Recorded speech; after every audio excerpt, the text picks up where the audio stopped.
All right.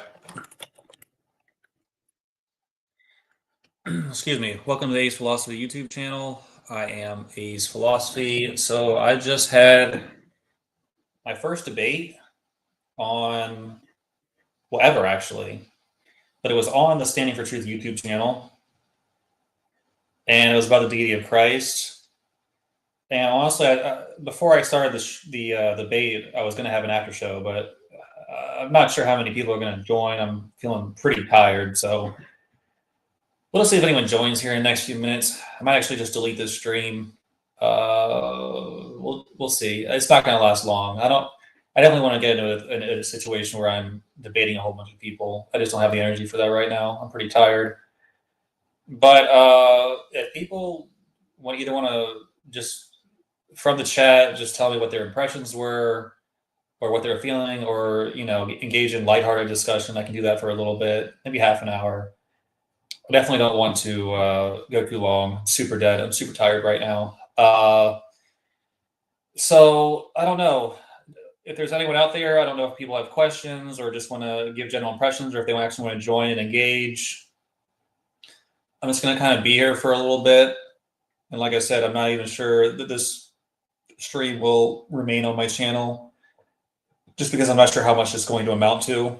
But if there is an opportunity of people to engage if they want to, maybe I'll post a link. I don't know. We'll see what happens. Well, let me get my impressions. First of all, maybe if anyone's joining, I don't know. But I really feel like that was.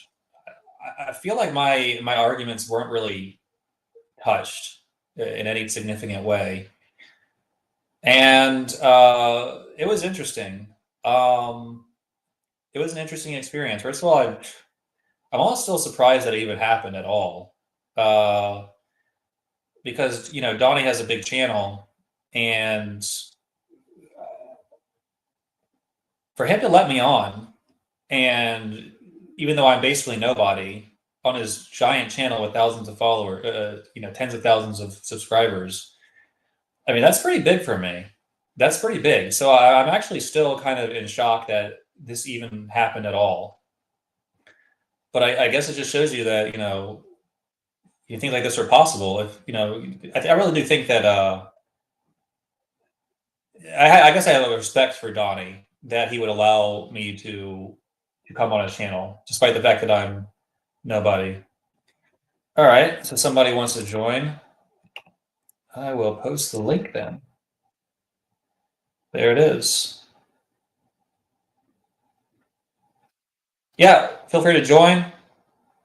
Again, if Trinitarians want to join and discuss the Trinity for 3 hours, I definitely can't do that. So I just want to be very clear that I'm not going to have the energy to have a debate with a bunch of people for several hours, like sometimes happens on the channel. But if they want to, have a little bit of a lighthearted interaction, I can probably do that. But other than that, yeah, I definitely don't see myself probably going more than about half an hour. Objective ethics. How you doing? Oh man, that was great, bro. I've got some feedback for you, but I just want to tell you that I did a really good job of taking off my friendship hat and just approaching it as as unbiased as possible. And I think the fact that I'm a skeptic and not a Christian of any kind, Unitarian or Trinitarian, it gave me a really good made it easy for me to just consider the arguments and take the arguments at face value instead of having a presupposition or a bias towards the argument one argument or the other. And I would say Yeah. that with that, there's a couple things I noticed, and I do have one criticism I could think of, maybe two, but I will say that hands down, I would say you won that debate based off of the arguments themselves. I think that you presented stronger arguments, and I don't think that your opponent addressed any of the major arguments that you brought up. In fact, I think one of the criticisms I would say is that I don't think you hammered down on enough of the arguments you brought up, especially in your opening statement. I think, you guys got caught up and a little bit too much time in some arguments and didn't really fully flesh out some of the other ones. And I think that was unfortunate because I think that you brought up some really critical, the whole creation when Jesus is the first creation, right? The first created one. I think that's Colossians, or I can't remember where Paul says something about that, but that's a key point. That's a huge point right there against the Trinitarian view, and that really kind of got just swept under the rug. And so I was disappointed in that. The other criticism I would have, I was shocked. I was blown away that Donnie, who runs a debate channel that's fairly notorious, doesn't know what the first two laws of logic are. Blew me away. You mentioned the third law of logic, the law of the excluded middle, but nobody seemed to know what the first two laws of logic are. And if I were going to debate a Trinitarian, the way that I would assure a solid point score, maybe even win the debate based off of this argument, is that the Trinitarian view violates the first two laws of logic. The first law of logic is the law of identity. So A is A is not B, right? That's the first law of logic. And the second law of logic is the law of non-contradiction, right? So A not B. And so you do this by getting the opponent to admit that God cannot make a square circle, right? Because then he has to try and explain that whole thing, right? So once you establish that God, the Christian God, is confined to the laws of logic, you flip that against him, which is exactly what I was pointing out with my line of questioning. And then when I went to the syllogism question, that was to prove that there is no valid syllogism that leads to a sound conclusion. And I understand that if you just had some kind of idea and somebody said, well, give me a syllogism on the spot, yeah, of course, that can be difficult, but this is a 2,000-year-old idea. And there isn't a single syllogism that's been put forward by church fathers who are very good philosophers, like St. Thomas Aquinas, for example. You know what I mean? Like, if a syllogism could have been made, it would have been made and memorized by every single Trinitarian already. You're absolutely right. I should have, and by the way, I appreciate you bringing those questions forward. And you're right. I really should have utilized your prompts more effectively. I didn't do a good job. That is a valid criticism. And honestly, your opinion I value more than really any Christian, because you're right. You're coming at this literally, as your name states, from a very objective point of view where you don't have a dog in the fight. So your opinion actually is more valuable to me than a Christian's opinion.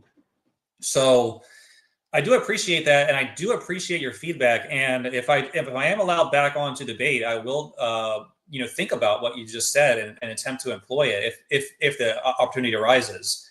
So yeah, I guess it's really good that I listened to you. And if honestly, I'd rather hear criticism than support, because criticism is where you're gonna improve yourself. People can say you're great all day long, but if you can be better, then why not? So yeah, any criticism you have, I appreciate. Absolutely. And you're right. So far, the ones you put forward, you're right. Like, I can, now that you say it, like, you're right. Like, I'm thinking to myself, you're right. I wish I would have done that.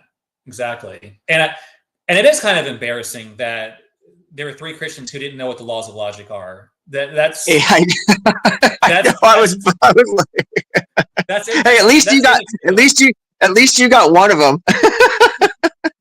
That's pretty embarrassing. Now, like, that's inexcusable. You're right. Like, that's bad. But I appreciate you bringing it up, because hopefully I'll never make that mistake again.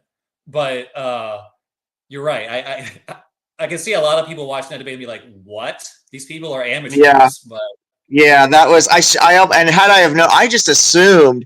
Right. I was shocked that you didn't use that line of questioning in your approach already, to be honest with you, because to me that seems like the most fundamental place to start is okay, because you did a great job, and I thought you were going to go there when you established the omnipotence, right? The attributes of God, and you got him to agree to these attributes of God, and I thought, oh, good, perfect. Ace is going to nail him on this laws of logic and how illogical this whole concept is. It is the Bible. Now you're saying the Bible is completely illogical. I mean, you could go so many places with that and get this guy to just trip all over himself, and you never went there. And I thought, whoa, that's weird. But then I thought, well, you just had so many great Bible verses, which I thought all of your verses were very good. I do think that your hermeneutics on Isaiah, I don't think you're wrong, but something I would be curious to have a conversation with you about later is that my understanding, and I'd have to get into this second Isaiah again before I really talk knowledgeably about it, because it's been a long time since I looked into it. But my understanding is that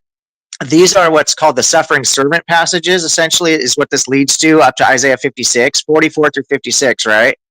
And there are two suffering servants that are the subject. You've got Israel, and then potentially a second suffering servant that is the suffering servant, but neither one of these is Christ. And this is critical biblical scholarship 101. And so I would have really versed myself in that whole hermeneutics, because it's very important, because you need to take 44 through 56 in context. And it's really important because Jacob and Israel are defined as a suffering servant, but there's a lot of transition back and forth, which is why Christians misinterpret that as being a prophecy about Jesus when it's actually not. It's specifically about what's happening with Israel and the Assyrian versus the Babylonian conquest, and what's going to happen with a punishment to Israel when Israel is restored, the restoration of Israel as the suffering servant, and what that whole representation means to the Jews. And there's a whole hermeneutic to that aligns with Jewish epistemology or Jewish theology, and Christians have tapped into that then they go to double fulfillment of prophet and all this other stuff to justify that hermeneutic. And so I don't know, I'm just surprised that you went where you did with that, given the whole thing. But he's the one that brought it up. Obviously, that wasn't going to be your approach, so you kind of had to just take the questions as they came. I get that.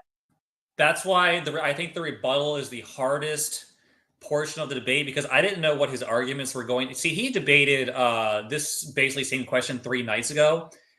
And for whatever stupid reason, I thought I watched that debate and I actually prepared as if he was going to give the same presentation, but he changed all his arguments, which is smart. I can't blame him for doing that. But because of that, yeah, I really did have to answer all of that on the fly. And I need to familiarize myself with the scholarship you're talking about. Absolutely. The other thing I would say where I think you may have missed an opportunity is you brought it up and you did point it out, but he flipped his script. So then he went from being like, okay, his first statement was that, that Jesus is greater than the temple. Well, who is the temple? The temple, what resides in the temple? And his whole comment was that God resides in the temple. And you're pointing this out initially, like, so you're saying Jesus is greater than God? And then he transitioned off of that. He went back to that same argument, but then transitioned off of it to just be like, so look, Jesus is greater than the temple. That means Jesus is God. He just flat out just inserts this randomly as though the two are supposed to be connected somehow. And if I were you, because you had the second closing statement, I would have said, hey, listen, he just said that because Jesus is greater than the temple, Jesus is God, but that's a non sequitur, because he tried to call you out on fallacies, on informal fallacies, which I never understood. I was going to ask a third question, but I didn't want you to think that I was trying to. I knew you wouldn't think I was trying to intentionally embarrass you, but I didn't want to throw any shade on you. But he accused you of question begging in your opening statement, but there was no question begging in your opening statement. There was no informal fallacies whatsoever. All the fallacies were coming from his end, like what I just mentioned. He just literally gives a false equivalency of Jesus is greater than the temple, therefore Jesus is God. It's like, what? How does that even work? You got to connect those dots. You can't just claim that. I was very surprised by that argument. I've been discussing with Trinitarians for a long time and people who affirm the deity of Christ. And I'm going to be honest, maybe people have been making, I just have not heard that argument. And I don't think it's a very strong one. So that was actually a fresh reaction from me. I just didn't understand how it establishes the deity of Christ. I actually had to think about it during a debate. And when there's so much going on in debate and you have time limit, it's really hard to you have to do your preparation and think about the arguments beforehand. Because if you're thinking about an argument during a debate, your mind doesn't have time to process everything. So you're not going to be, so you need all of that comes in preparation. And I did not prepare for that argument at all. You're absolutely right. That's one of the things I said about my last debate is I was able to handle all the questions and all the random stupid comments that my opponent brought up because I actually had prepared for those specific comments, which is completely luck. I had no way of researching him or looking him up or figuring out what any of his arguments were going to be. I've obviously had, debates informally with millions of Christians, essentially, so I had a general idea of what he was going to come with, but he could have thrown anything at me. I just got very lucky that I actually guessed right what he was going to say, and I prepared ahead of time. Yeah, it makes it. Well, first of all, it does make it a lot easier to do that. But the thing is, like, the argument was so strange and I think inconsequential that it didn't really hurt me because I don't think anyone's like, I can't imagine anyone reading that verse and thinking, "Oh, yep, Jesus is God." You know what I'm saying? Like, I it don't didn't think strike. any of the verses. No, none of the verses he brought up were literally like I. That's why I think you won the debate quite handily because he did not have a good answer for a single point that you brought up, in my opinion. And I'm not just saying that as your friend, because, like I said, I'm here to offer you criticism, constructive criticism as well, which I've been doing. But at the end of the day, everything you brought up showed an ontological delineation, and he would have to try to explain that away. He was hiding behind the Greek, which was a kind of, I want to say, a dick move. You know what I mean? Like you just have to just trust that he's now interpreting this Greek correctly, and he's hiding behind logical fallacies, hoping that nobody knows what the fallacies were. Which apparently he's right because the stuff you guys haven't studied. Donnie didn't call him out for saying, "Hey, that's not a fallacy." You can't be just. You didn't call Yeah, him out and say, "Hey, that's not question begging. Show me how that's question begging." Nobody knew what the laws of logic were, so he got away with murder, in my opinion. Just because you just didn't call him out on his bullshit. But even still, even with that, he wasn't able to ground any of his claims. He wasted. I have to admit that I had to step. My wife just got home, so I wanted to give her some attention for a few minutes. So I missed like 5 minutes of his rebuttal. But other than that, I caught the whole debate. And as far as I'm concerned, he wasted at least 5 minutes of his opening statement on personal pronouns without justifying how that yeah, gets you to a trinity at all. yeah, He just look, here's a personal pronoun. I did this. Here's a personal pronoun. It's like, yeah, but you don't even know who's talking. You haven't linked this to and the other thing is that nobody brought up the well, I shouldn't say nobody brought up because a couple people tried. You guys did talk about it a little bit with the Spirit of God, but the Holy Spirit never gets tied to Jesus. So, for example, one of the other things I would say to a Trinitarian is, okay, if all three of these gods are one, or persons, or whatever you want to say, are one God, then why is it that only blaspheming the Holy Spirit is what gets you an unforgivable sin? If you blaspheme the Holy hmm Spirit, like, technically you should be blaspheming everybody. So how do you yeah, explain that?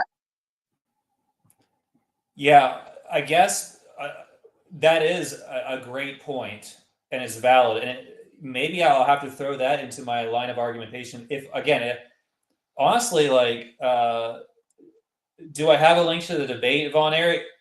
I mean, I can link it. It's on the, but we just did it on the Standing for Truth YouTube channel. So if you're subscribed to the Standing for Truth YouTube channel, then we literally just did it. So I can link it. Yeah, I can link it. It'll take a second or two to me to get there. And hold on, give me a second. I hate to, I mean, actually enjoying this constructive criticism here. But Now, can you let me hear me take a second. while you're doing that? You want me to keep talking while you're Yeah, doing that? Can you hear me? yeah. Go So ahead. Go ahead. Go ahead. Keep going.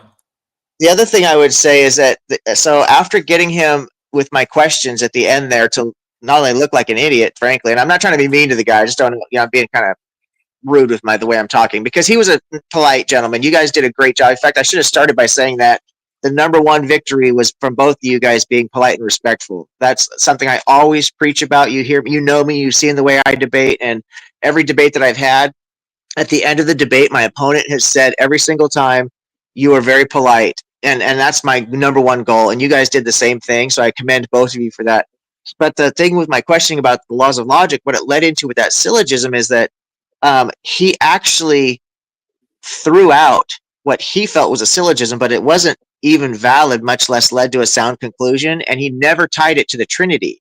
So he completely just flopped the whole thing.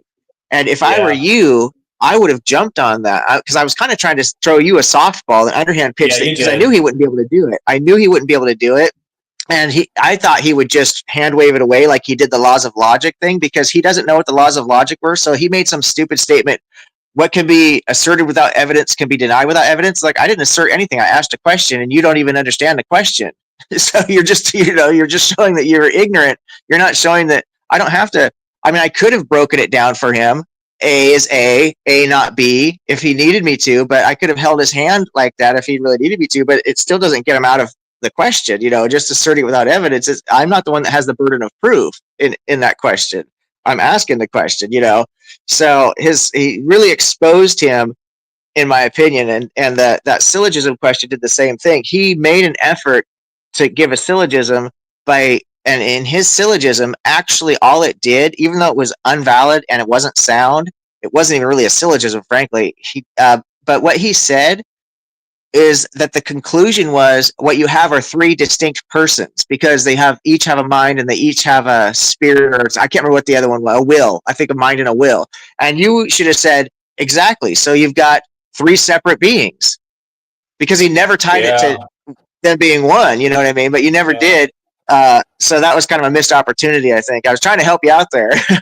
You did. You did. You did. You're right. No, it's my fault for not exploiting the opportunities that I was given in certain circumstances. But part of me also wonders, like, maybe this is just my own ego. I think I might have rattled him a little bit. Like, maybe he wasn't answering the questions probably because, like, I think in that cross exam, I just felt like he was incapable of responding to anything I was saying. I And agree. I agree. 100%. I agree that the so, only thing that he said that gave him some credibility, and I hate to even say that because I believe that you guys both missed the actual scholarship on Second Isaiah, and I say that respectfully, but I think both of you guys are missing on the scholarship on that.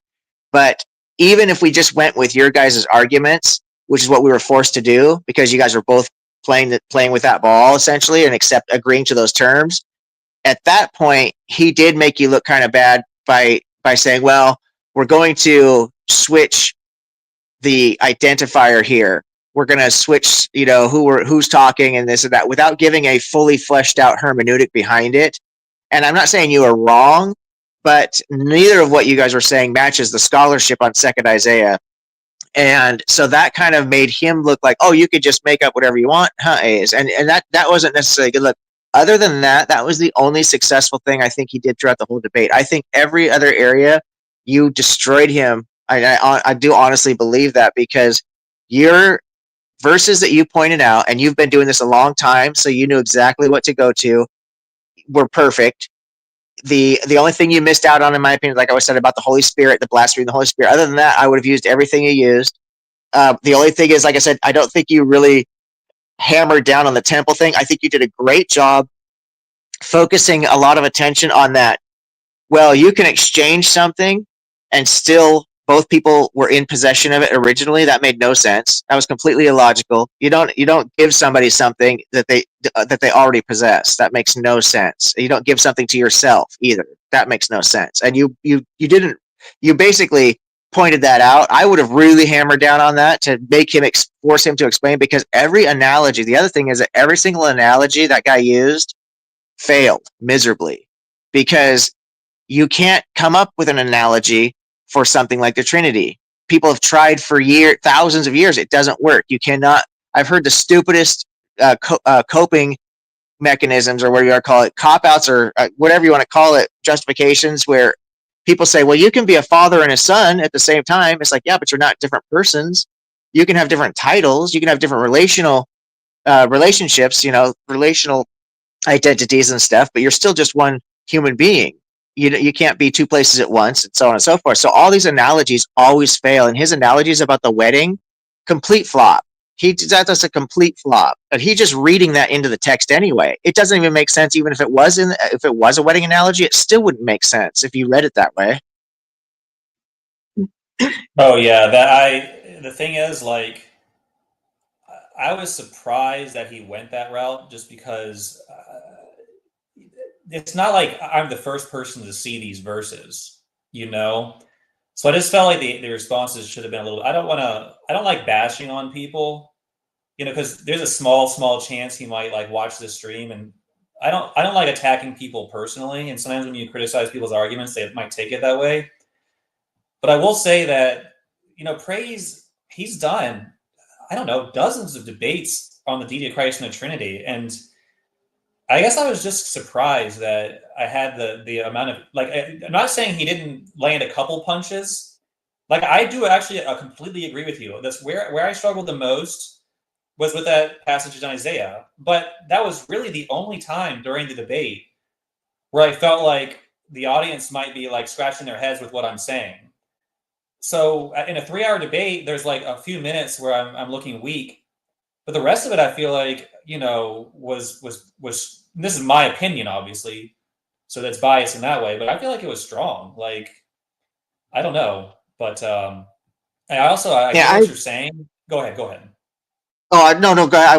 I was just going to say, I agree with you 100%. 100%. I think you were very strong. And I think you, like I said, I want to reiterate that, I think you gentlemen were both very polite, and that is very important. And I think that you both were very well prepared, frankly, because you can only be so prepared for cross examinations, and you can only be so prepared for the audience questions. So I don't really hold that against either one of you guys. And if I set those two things aside, I'd have to say you guys were both very well prepared. So there's definitely a lot of positive things to say for both of you in regards to your performances. No doubt about that.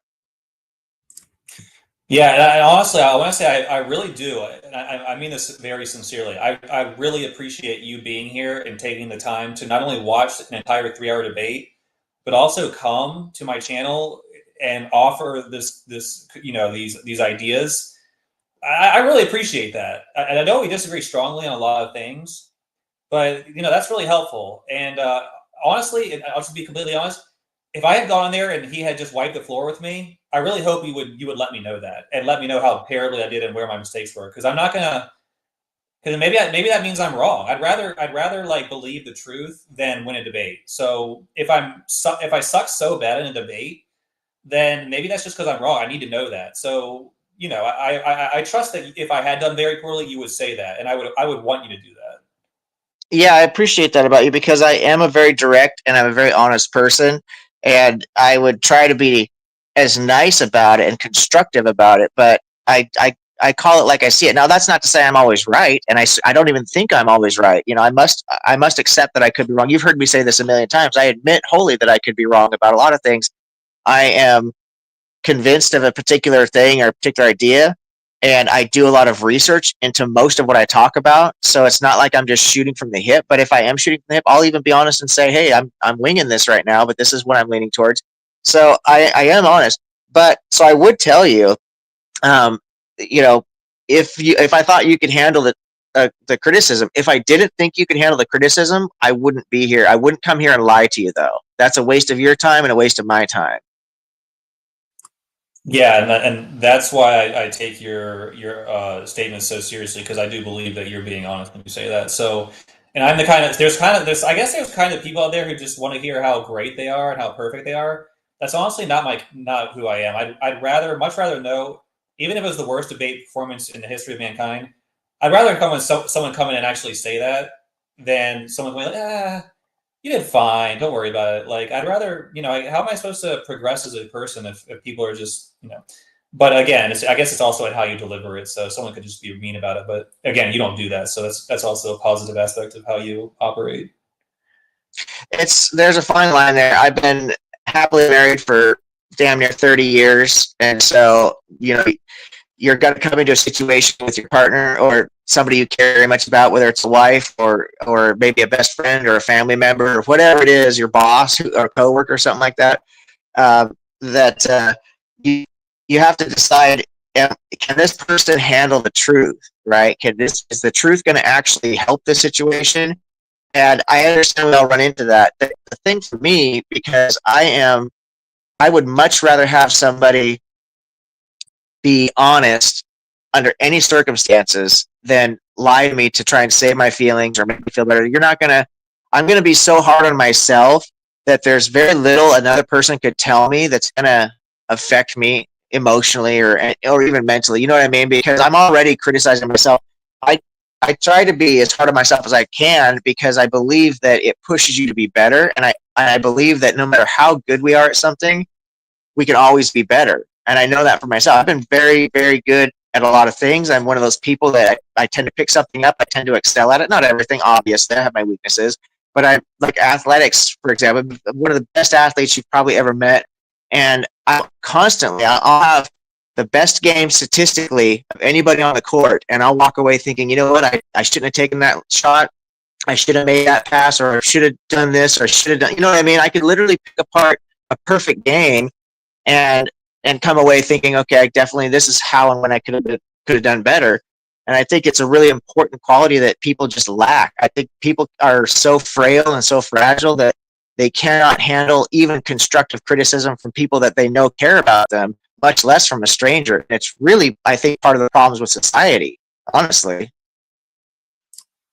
You're right. I think it's not necessarily, it's just human nature. A lot of people would rather hear what's good about them, and you know, to an extent, it's true for everyone. It's our ego, but I guess the growth comes from accepting, and sometimes people criticize you out of a position of wanting to hurt you. So there's that aspect of it. So it all has to be taken into account. Like, you know, not all criticism is based in a sincere desire to help the other person. So that also, I'm not saying about you right now, obviously, but it's the idea of criticism in general. Sometimes it's just, you know, I want to hurt that person. So that's also, a person could rationalize, well, that person just doesn't like me. It's not true. Yeah. So you gotta. Yeah. Though. So for my last debate, I don't think, and I'm not trying to sound arrogant, but I've talked to so many people. There's been a few channels that have done reviews already on that debate. In fact, I'm getting ready to have Mark Reed and Ember, who are really into the debate thing. Mark, I've talked to you about Mark Reed before. He's debated Andrew Wilson, Jim Bob, and some big names in the apologetics field himself. So he knows debates, and he's done it on big platforms like Raging Tomato, for example. And he's also had a debate, I believe, on the channel you did, the Standing for Truth channel. He debated evolution one time on that channel. And they're getting ready to do it. Yeah, they're getting ready to do a debate review of my debate starting tomorrow. I'm going to be a special guest on that, and they're going to do a debate review. And I expect them to criticize things that my performance, even though I don't think there's a sane human being that would say I lost that debate. It's certainly not an unbiased person that would say I lost that debate. It's just, there's no way I lost that debate. You know, it's such a landslide. And there's people who are, there's a group of Christians that are trolling me on the internet, and they have a debate review they started doing about that debate. And one of the Christians who's in their little clique, he went into the comment section of that debate just to call me names, you know, just to tell me what an idiot I am and how stupid I am and stuff. Of course, he doesn't have any clue or any comments that are relative to the debate itself or any reasons why he would say that. He just wants to go in there and call me names. I can't take any of that seriously. It literally makes me laugh. The fact that he misspelled the word idiot was the best part of it. But you can't, so you have to just, I understand what you're saying. There's going to be people who are just out to be mean and hurtful. And I've been through too much in life to give two shits about any of that, frankly. Yeah. That's kind of how you have to operate on the internet. Like, if you get into these discussions, and especially the formal debates, you're going to have your haters. Doesn't matter which side you're on either. Like, there are just some people who, no matter what is put in front of their eyes, they will not change their mind, and they will hate you simply for disagreeing with them. So those people exist. So there's no avoiding that. And that tells me something really important. I think you should take away from this conversation. I mean that humbly and respectfully, but I really encourage you to take this away, because that channel you were on was heavily Trinitarian. You must know that. Their audience was probably 80-90% Trinitarian. And so the chats were just, anybody who was Unitarian was getting just absolutely just disrespected, and everybody's going to hell except for the Trinitarians and all this stupid stuff. Now, for somebody like me, I didn't even engage with those people because I obviously know what a waste of my time that would be. Just reading the comments, though, I was like, wow, what a mess. And but when I posed my questions, right, about the laws of logic and the syllogism, the Trinitarians in that chat, if there would have been a single one of them that would have had even a remotely reasonable answer to that, they would have jumped all over that, and there was nothing but crickets. So I really Yeah. encourage you to incorporate that into your Yeah. argumentation, because it is a giant, it's a silver bullet to the whole argument. Because once you start breaking down Yeah. when you have to say that God defies logic, then you're literally off in your own world at that point. So then you just say, oh, so God can make a square circle? Go ahead and explain how that works, Mm-hmm. All right, Objective. I'm really tired, so I'm going to shut down the stream. But I want to say again, I'm very thankful. First of all, that you participated and asked questions in the debate, and then also went above and beyond and came to my channel and offered criticism. So I'm hopefully I'll be able to return the favor at some point. So we'll see if there's an opportunity. But yeah, just take a couple, minute, whatever, you know how we do, and just Yeah. present it. No, I'll And get then out of here real quick. I'll just tell you, I'll just finish by saying you did a great job. I would go back and rewatch the debate so that you could pick up on things, because you did a lot of really good things, and you could see arguments that you had him pinned to the mat and you didn't hold him there because you moved on. I think you're like, okay, I got this point off, I'm going to move on to the next one. You could have really focused and just really dug your finger into some of those open wounds at that point, So look at that. And then again, you did a great job with your attitude, your presentation. I really liked your closing statement about how the Unitarians are very much going to say that the Trinitarians are still going to go to heaven, but it doesn't work both ways, and maybe they should consider their approach with people. I thought that was brilliant. And the final thing I'll say is that, I would definitely recommend, even if you can't catch it live tomorrow night, it's going to be 8 p.m. Eastern, so that's probably too early for you on a Saturday, but check out Mark Reed's channel when they do that debate review. If you're interested, because it'll I be interesting am. to see. They're going to pick that thing apart, and I know I missed out on logical fallacies. I actually recognized a lot of them, but I didn't even want to waste my time with them, because William didn't even understand the meaning of subjective and objective. So explaining to him what a red herring was not going to be fruitful Yeah. at all for the debate. I had way too many other easy targets. I didn't need to go into that with him, but I know they're going to pin me down and say, well, why didn't you call it that logical fallacy, that one? And I'm going to be like, well, because I don't feel I needed to, but yeah, in the future, if I had a stronger opponent, I would need to jump on that stuff. So there's going to be criticisms of me too, and I totally expect that. And yeah, I'd encourage you to check it out. If you can't catch it live, check it out another time. Go back to the other video, that debate, and actually vote if you haven't already. I don't know if you did put a vote in or not yet, but I would appreciate it if you do that, because so far my record is undefeated, and I'd like to keep it that way. Okay. And with that, yeah, do that. And with that, I'll get out of here and just say congratulations on, as far as I'm concerned, a solid W. I very much appreciate it. Yeah, thank you for being here. Thank you for everything you've said. Appreciate it, Objective Ethics. All right.